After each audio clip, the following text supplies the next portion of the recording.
Sekarang ni kita nak discuss pasal discharging process pula. Tadi dah discuss pasal charging process di mana kita dah berjaya tambah charge dekat kita punya kapasitor. So tadi charge dia sama dengan kosong kan? Sebab apa tu? Both plates ni adalah neutral, but now dia ada charge. Okay? Satu -3, satu 3. Well, it's not exactly 3. It's a lot of numbers lah, but means letak nombor yang dengan sikit je lah bagi nampak Okay, so sekarang ni kita nak discharge the capacitor. So tadi kita connect dia dengan battery kan? So no need the battery lah sebab kita nak guna dia untuk ada electrical appliances. So I'm going to get rid of the battery. So now what happened is that, okay, let's take a look at the video So kamu tengok dekat sini, Miss Lucas ni sekarang ni dia tengah ada banyak charge lah, sama macam diagram dekat dalam video sebelah ni, belah kanan kamu ni. And then see what happened bila kita dah tak pasang battery and then kita nak discharge it. See what happened to the Q. Okay, right. Okay, as you can see, okay, disebabkan kita dah tak ada battery lagi kan, so what happened, this more negatively charged part ni, elektron ni akan tertarik kepada positively charged part dekat sini lah. Okay, so this one is more negative, isn't it? This one is more positive, so dia secara automatic ni akan tertarik. Okay, and then what happened, kamu tengok kat sini Okay, right. So elektron tu satu-satu pergi balik kepada plate dekat belah sana. Okay, and then see what happened to the charge. Charge tu menurun. Okay. Okay, I'm going to fast forward it. Okay, until dia akan tertarik sampailah semua plates ni akan jadi neutral balik. Kan? Kan? Kenapa dia punya charge tu berkurang? Sebab tadi kita ada 3 kan? Ni ada -3. So this one pula, contohlah this one yang ni kan negatif satu lagi ni hilang kan? Yang ni hilang, dia pergi mana? Dia pergi belah sini pula. Okay, so waktu ni kita cakap charge ni maybe dalam maybe dalam I think -2, isn't it? -2. This one akan jadi Q sama dengan +2C. So ini neutral kan? Neutral. And then sampailah dia jadi neutral balik dekat sini. As you can see, the Q then become 0. That's why dia punya graph Q tu sama dengan kosong.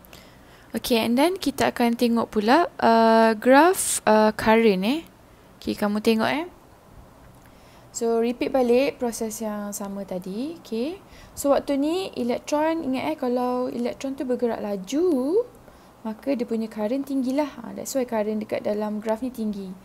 Kalau elektron tu bergerak perlahan, so I dia rendah lah. Okay, so kamu tengok masa awal-awal ni dia punya elektron tu bergerak laju lah. Okay, sebab kenapa? Sebab this is more negatively charged part. Lepas tu teruslah laju pergi ke positively charged part kan. Tapi makin lama makin perlahan.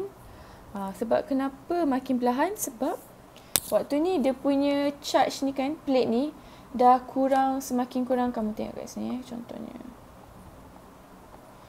Ni kan neutral. Tengok lukisan Miss ni pula So waktu ni dia punya tak negatif kan, ni positif kan.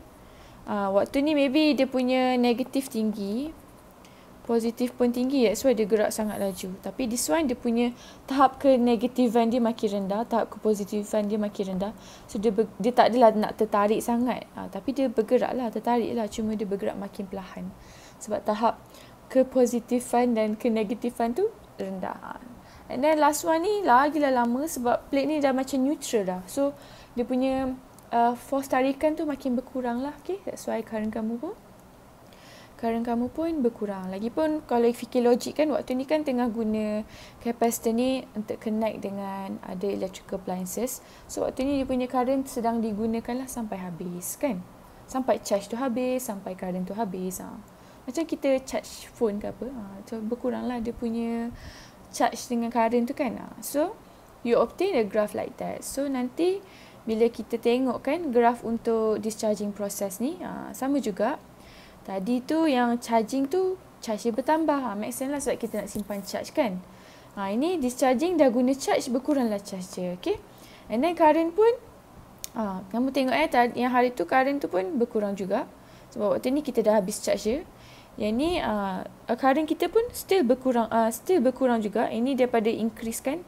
And then berkurang sebab dah electrical appliances tu dah gunalah kita punya current. Tapi graf kita ni terbalik kan daripada ni. Sebab tadi dia bergerak, kalau kamu tengok video tadi tu kan, dia bergerak in opposite direction, kan. If you remember, don't know where to show it. Yang ni current kamu bergerak macam ni kan. Current kamu bergerak, tampak dia gerak macam tu. Yang tadi tu current kamu bergerak macam tu. So di opposite direction. Okay. So nanti kita akan discuss dengan lebih lanjut dia punya equation dalam kelas. Okay. Thank you very much.